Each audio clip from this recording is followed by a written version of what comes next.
Welcome to EPG Pathshala. Today in this module we are going to talk about ecological economics. Ecological economics attempts a more holistic analysis in terms of flow of energy and materials, that is natural wealth, giving non-measurable factors proper recognition such as health of an ecosystem or water resources. It analyzes resource flows in terms of social metabolism and tends to consider economy as a subset of ecology. In this module, we will discuss this concept and debates around the concept of degrowth. Economic growth means the annual rate of increase in nominal or real GDP. GDP or gross domestic product measures the monetary value of final goods and services which are provided in a country in a given period of time, say a quarter or a year, and are purchased by the final user. GDP counts all of the output generated within the borders of a country. GDP comprises goods and services produced for sale in the market and also includes some non-market production, such as defense or educational services, which are provided by the government. The GDP figures are adjusted for inflation or deflation by using the prices that prevailed in some chosen base year so as to get real GDP. A statistical tool called the price deflator is used to adjust the GDP from nominal to constant prices. Ecological economics attempts a more holistic analysis in terms of flows of energy and materials, that is natural wealth, giving non-measurable factors proper recognition, such as health of an ecosystem or water resources. It analyzes resource flows in terms of social metabolism and tends to consider economy as a subset of ecology. As such, it is distinct from environmental economics, which has evolved as a discipline within economics focused on trying to work out the financial costs of forests and other environmental assets in order to facilitate financial compensation for the loss due to mining or damming. In their book, Ecology and Economy, Quest for a Socially Informed Connection, Felix Padal and his co-authors, Jiro Lunni and Ajay Dandekar underlines, and I quote, how more radical environmentalists refer to concepts such as green accounting and eco-innovations as efforts to justify new greenfield industries on spurious grounds of reforestation or reduced pollution, unquote. They also cite an example of the brilliant book Greenwash, The Reality Behind Corporate Environmentalism by Jed Greer and Kenny Bruno that exposes the use of public relations to create false image of ecologically benign policies by companies notorious for harming ecosystems. In the book entitled The Environmentalism of Poor, a study of ecological conflicts and valuation, Joan Martinez Elier informs that as per ecological economics, economy is embedded in a larger, finite global ecosystem, drawing resources from and emitting waste into it. Ecological economists are engaged in developing several material indicators of sustainability. They examine how changes in property rights and use of new instruments of environmental policy can help achieve sustainability. Ecological economics do not believe that there exists a set of ecologically current prices. Unlike economists who just stick to one criterion to evaluate the value of something, ecological economists argue for multi-criteria approach to develop a matrix of social interests and values during conflict situations. Degrowth provides a critique of the current development hegemony. Degrowth challenges the dominant paradigms of neoclassical economics and also Keynesian economics. It challenges the centrality of GDP as the most important policy objective and asks for a transformation of production and consumption so as to improve human well-being and enhance ecological conditions and equity on the planet. Degrowth proposes an alternative framework for downscaling to a lower and sustainable level of production and consumption, giving lesser primacy to the economic system so that more space is available for human cooperation and ecosystems. Instead of efficiency, degrowth gives importance to sufficiency. The focus of degrowth is not on technology but on socio-ecologically desirable arrangements such as sharing, simplicity, care, commons, etc. According to Barbara Muraka, degrowth is not merely the critique of GDP as a measure of well-being, it radically questions the way social reproduction is intended and frames a multifaceted vision for a post-growth society. Now we will discuss a short history of degrowth, breaking away from the much touted dogma of economic growth propagated by mainstream economists politicians and corporate honchos, the use of the term degrowth as a socio-political movement sharpened during the 21st century, particularly in the recession-afflicted Europe after 2008. Western scholars argue that degrowth originated from the French term décroissance, which was used mid to late 1970s by writers such as André Gorz and Nicolas Ceausescu-Roegen in the follow-up of the Meadows report to the Club of Rome entitled The Limits to Growth. That report warned about the limits to exponential population and economic growth in a planet of finite resources. In a concept note prepared for the symposium entitled Growth, Green Growth and Degrowth, held in New Delhi during September 2014, Rajeshwari S. Raina and Julian Thankois Gerber say that certain strands of degrowth could be located in J.C. Kumarappa's model of economy of permanence, which was developed in the 1940s and 1950s in India. During a conference in Montreal in 1982 entitled L'enjeux de la décroissance, the challenges of degrowth, the French term was used to signify economic recession. The croissance as a social movement originated in Lyon, France in 2001 and spread to other parts of Europe thanks to degrowth conferences held in France, Barcelona, Montreal and Venice between 2008 and 2012 and a series of international publications. The English term degrowth was accepted at the first degrowth conference in Paris in 2008. Martinez-Elier and others inform that décroissance became an activist slogan in France in 2001, Italy in 2004, and Catalonia and Spain in 2006. Let's talk about basic tenets of degrowth. Barbara Muraca, in her work, states that the French term décroissance is in its core anti-systemic because apart from questioning some of the basic functioning structures of the capitalist economy, like accumulation, maximization, technological innovation, it critiques the imaginary fundamentals such as instrumental rationality, consumerism, productivity, utilitarianism, efficiency, etc. Degrowth as a concept lies at the juncture of mainly 6 different streams of thought, each without contradicting or completing each other. It is suggested by Martinez-Elier and others that one should not consider the various stream of thoughts on degrowth as airtight compartments. Ecology means ecosystems that have intrinsic value and cannot be seen only as suppliers of raw material for industrial needs. Degrowth proposes to reduce human pressure on ecosystems so that decoupling of ecological impacts from economic growth could be made possible. Communal rights over environmental goods is seen as a strategy for ecosystem regeneration. The second is critiques of development and praise for anti-utilitarianism.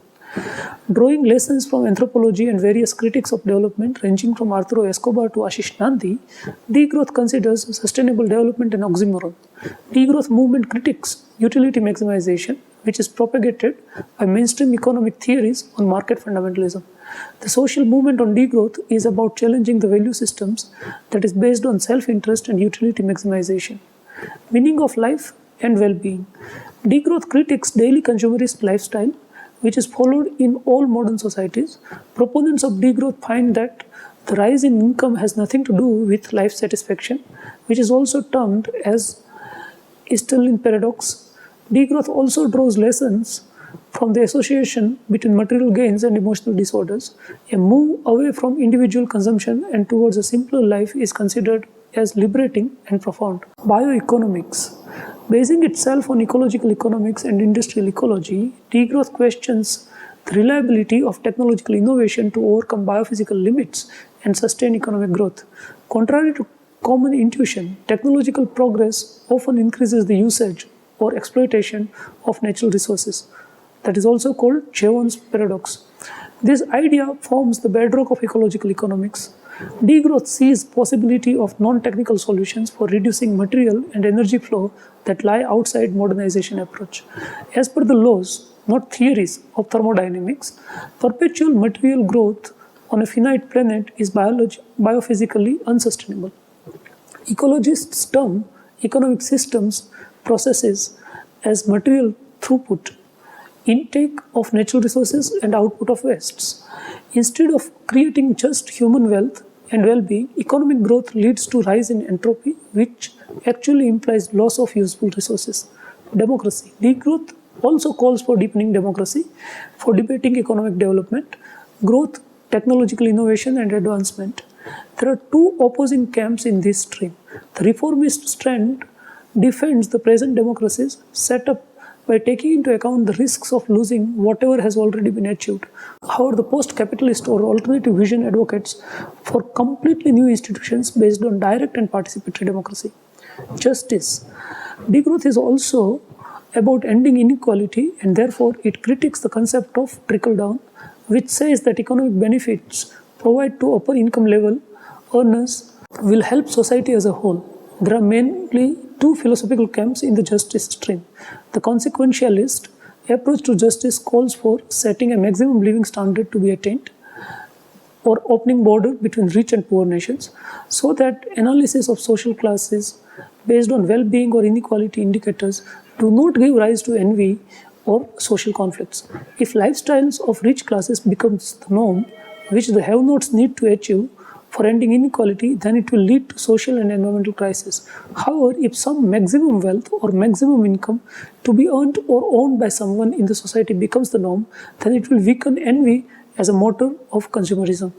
The deontological perspective asks for changing the culture of high consumerism and high consumption lifestyle. Another vision within the justice stream is to end historical injustices done by the one community or one country to the another. Degrowth asks for intragenerational and intergenerational distribution of economic, social, and environmental goods, including basic access to ecosystems. Degrowth advocates argue that Global South should completely give up the current economic system, thereby abandoning the global economy. This will allow people in the Global South to become self-sufficient and hence end overconsumption and exploitation of the third world resources by the North. Degrowth strategies and actors, as suggested by Martinez Eliar and others, there are various action strategies undertaken ranging from opposition, building alternatives, that is new institutions, and reformism, that is actions within existing institutions for social transformation at global and local levels. Oppositional activism. There are various modes of opposition and protests undertaken by activists such as demonstrations, boycotts, civil disobedience, direct action, and protest songs. Building alternatives. Instead of taking direct part in protests and activism, Western practitioners promote local, decentralized, small-scale, and participatory alternatives such as cycling, reuse, vegetarianism, co-housing, etc. Some actors argue that degrowth should be about changing individual values, tastes, and behavior. Reformism. Some actors believe that instead of outrightly rejecting, existing democratic institutions should be defended. Based on the works of Andre Gores, Barbara Muraka concludes that while a reformist reform subordinates its objective to the criteria of rationality and practicability of a given system, a non-reformist reform implies a modification of the relations of power and implies structural reforms. Research. Research is another important criteria to degrowth movement. Experiences gathered from activism can be refined further by academicians. On the contrary, academic concepts can be taken up by the civil society.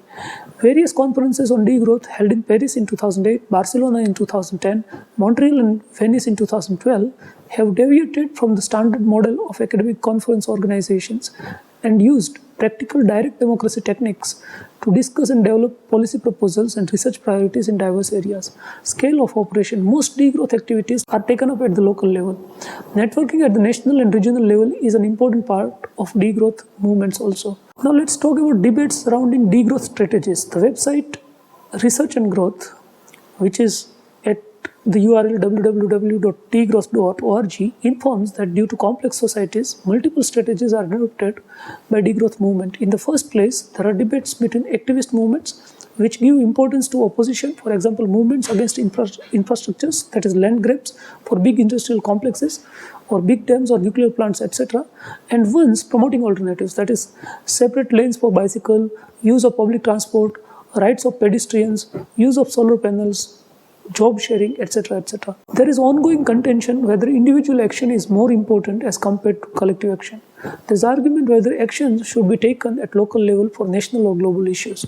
A big debate is taking place presently, which is about degrowth supporters who focus on replacing existing infrastructure and existing institutions, that is financial institutions, and the ones who consider that certain democratic institutions should undergo suitable adjustments and on the contrary to be defended, such as social security. There is debate whether practical action in a social movement is more important vis-a-vis theoretical analysis. Despite these debates and arguments, degrowth perspectives is open to diversity and complementarity of strategies. Let's talk about failure of sustainable development paradigm. The Brundtland Commission had defined sustainable development as, and I quote, development that meets the needs of the present without compromising the ability of future generations to meet their own needs, unquote. Sharat Chandra Lele, in his article in 2013, says that although the original definition of sustainable development focused on meeting needs, the operational part refocused on growth that suggests that growth can be trickled down to reduce poverty. With the passage of time, the meaning of development has been reduced to growth, sustainability has been equated with non-declining well-being, and equity has been considered as participation in development decision-making. One argument that supports the continuation of economic growth is the idea of environmental Kuznets curve, the hypothesis that with the rise in incomes, initially the environment may deteriorate, but later it will improve. There are also critics of ecological economics and zero growth. With capitalism doing enormous damage to the environment, in an interview given to Scott Borchert of Monthly Review Press during a August 2011, Marxist thinker Fred Macduff expresses that environmentalists should understand the need for an alternative economic system. Although there are many ideas floating around to avert environmental degradation, one needs to confront capitalism first, argues Macduff in the interview.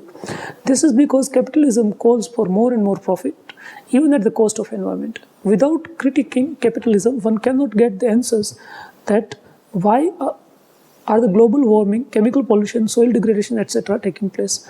Marxists tend to argue that ecological economics does not provide a real critique of the existing economic system, and there is no alternative explanation provided on how to organize and run an economy in a different manner.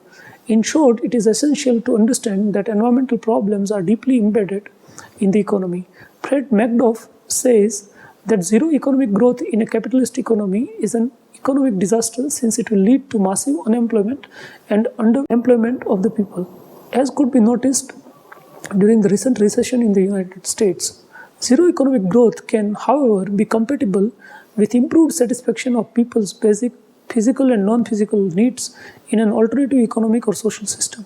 In such a system, production is done only for the purpose of meeting the needs of the population instead of maximizing revenue or profits. Proponents of degrowth argue that uncontrolled global contraction in the future due to rapid depletion of natural resources will result in much more discomfort and human suffering than what degrowth could do. Economic growth, which is built on depletion, obsolescence, inequality and waste, can further deepen poverty rather than alleviate it, says Doug Phillipson. There are other voices amongst degrowth movement who argue in favor of attaining acceptable level of well-being in the third world nations, independent of growth. However, it is still a matter of debate and discussion that by how much the North should degrow and how much the South should grow. Market fundamentalists criticize degrowth because it can create unemployment and poverty in the society. They argue that if non-renewable natural resources deplete at faster rate, then their relative prices will go up. This will compel lesser exploitation and wastage of scarce natural resources. When profits accrued from economic growth is spent on research and development, new technologies will be invented. New technological innovations will lessen use of precious resources. Newly emerging firms that employ innovative technologies or ideas to reduce wastage and more efficiency will come into being, thus creatively destructing or replacing the old and inefficient firms that use redundant technologies. Has economic growth been of help to India? Let us look at growth scenario in India. As per the 12th five-year plan documents, India experienced 8% annual growth in real GDP during the 11th plan. that was spanning from 2007-8 to 2011-12, as compared to 7.6% annual growth in 10th plan that was spanning from 2002-2003 to 2006-2007. With 2011-12 as the base year, real GDP grew by 5.1% during 2012-13, 6.9% during 2013-14, and 7.4% during 2014-15. Most economists, journalists, and politicians in the country today believe that economic reforms carried out during the last 2.5 decades helped in pushing up economic growth. The food grain reduction of the country has increased by 5-folds from 50.8 million tons in 1950-51 to 264.8 million tons in 2013-14, as shown by various issues of economic survey. Food insecurity. Despite economic growth and improvement in food production, hunger and malnutrition still linger on this part of the planet. The report entitled State of Food Insecurity in the World 2015 informs that the highest number of undernourished people who are in a state lasting for at least 1 year of inability to acquire enough food, defined as a level of food intake insufficient to meet dietary energy requirements in the entire South Asia, is found in India, that is 194.6 million in 2014-16. From the same report, one can calculate that around 69.2% of undernourished persons in South Asia live in India. Every fourth undernourished person in the world is an Indian. The State of Food Insecurity in the World 2015 report predicts that the number of undernourished people in the country is going to rise from 189.9 million in 2010-12 to 194.6 million in 2014-16.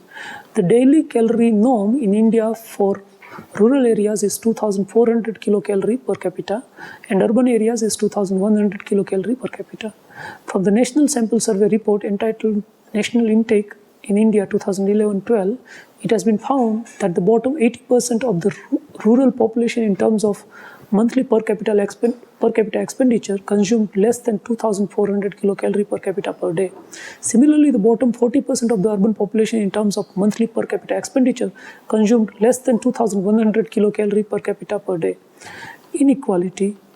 Despite some improvements on food security front, growing inequality is a major concern. The National Sample Survey report entitled National Intake in India 2011-12 shows that a person belonging to the top 5% of rural population in terms of monthly per capita expenditure daily consumed twice the calorie as compared to a person from the bottom 5% in 2011-12. Almost the same level of inequality could be noticed in urban areas too. The World Bank report titled Addressing Inequality in South Asia informs that for a typical Indian household, among the top 10% net worth could support consumption for more than 23 years. For a typical Indian household in the bottom 10%, however, the net worth was sufficient to support consumption for less than 3 months. The concentration of billionaire wealth appears to be unusually large in India. According to Forbes magazine, in 2014, total billionaire worth amounts to 12% of gross domestic product in 2012. As such, India is an outlier in the ratio of billionaire wealth to GDP among economies at a similar developmental level.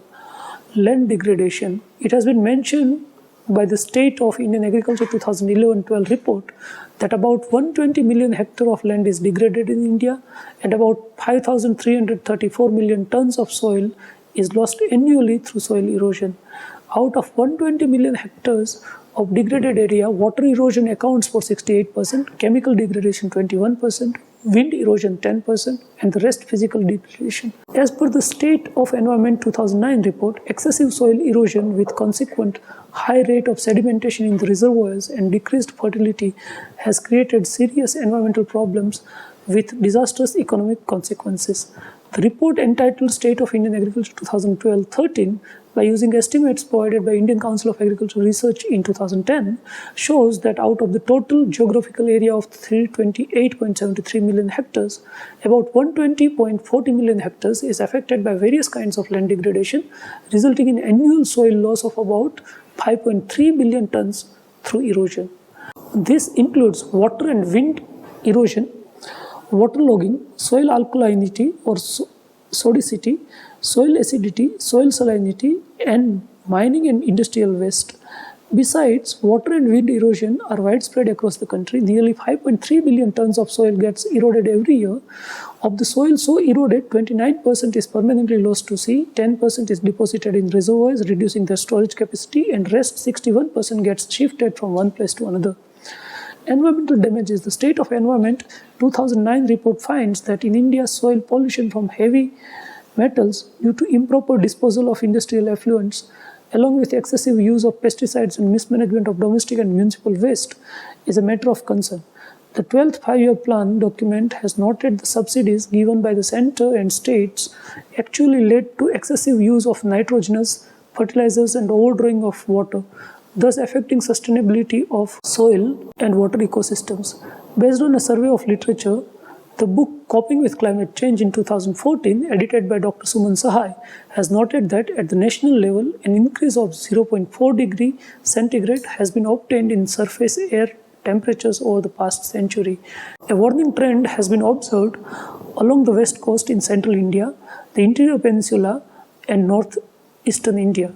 A trend of increasing monsoon seasonal rainfall has been found along the west coast, northern Andhra Pradesh, and northwestern India, while a trend of decreasing monsoonal seasonal rainfall has been observed over eastern Madhya Pradesh, northeastern India, some parts of Gujarat and Kerala. The government of India has predicted that by the end of the century, average surface temperature in India will be 3 to 6 degrees centigrade higher. The World Bank considers India to be one of the 12 countries most vulnerable to floods, droughts, and agricultural damages caused by climate change. It has been predicted that sea level rise would submerge vast areas of Sundarbans apart from delta regions of Krishna, Mahanadi, Godavari, and Kaveri. Indian coastline is densely populated and communities on the coast are particularly vulnerable to sea level rise. Groundwater depletion. Since nearly 70% of irrigation is dependent on groundwater, declining water level is a major impediment concerning agricultural production in the country. The State of Indian Agriculture 2012-13 report informs that decline in water level is noticed mostly in northern, northwestern, and eastern parts of India in the states of Uttar Pradesh, Rajasthan, Bihar, Jharkhand, West Bengal, Punjab, and Haryana. Decline in water level has also been observed in parts of Tamil Nadu and Andhra Pradesh.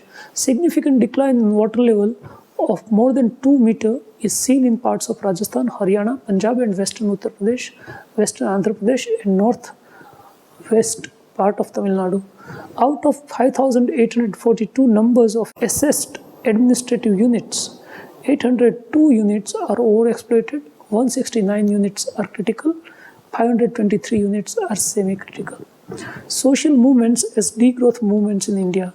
Knowingly or unknowingly, many of the social movements in India against big dams, displacement, deforestation, hydroelectric projects, demolition of slums, manufacturing of soft drinks or mineral water by depleting groundwater, land acquisition for nuclear power generation, or establishment of special economic zones or industrial hubs, etc., resemble the degrowth movement of Europe. One also comes across unique ways in which activists protest against the dominant system, which ranges from peaceful protests like Jal Satyagraha, hunger strikes, Gherao, etc., to violent protests that include suicide committed in full public view. In the book entitled The Environmentalism of Poor, A Study of Ecological Conflicts and Valuation, Juan Martinez Elio says that there are chiefly 3 currents of environmental activism. The cult of wilderness, which is the first one, is focused on preservation of wild nature. The second current, which is confined to the importance of economic efficiency, is concerned with the wise use of resources. Third current, which is basically environmentalism of poor, arises due to economic growth and social inequalities. Poor people who live on the fringes of economy considers the environment as a resource of livelihood. Conflicting situations arise when the expansive forces of capitalists convert hitherto held commons into private enclosures of corporates, or when ecosystems are irreversibly damaged due to overexploitation or ceaseless extraction.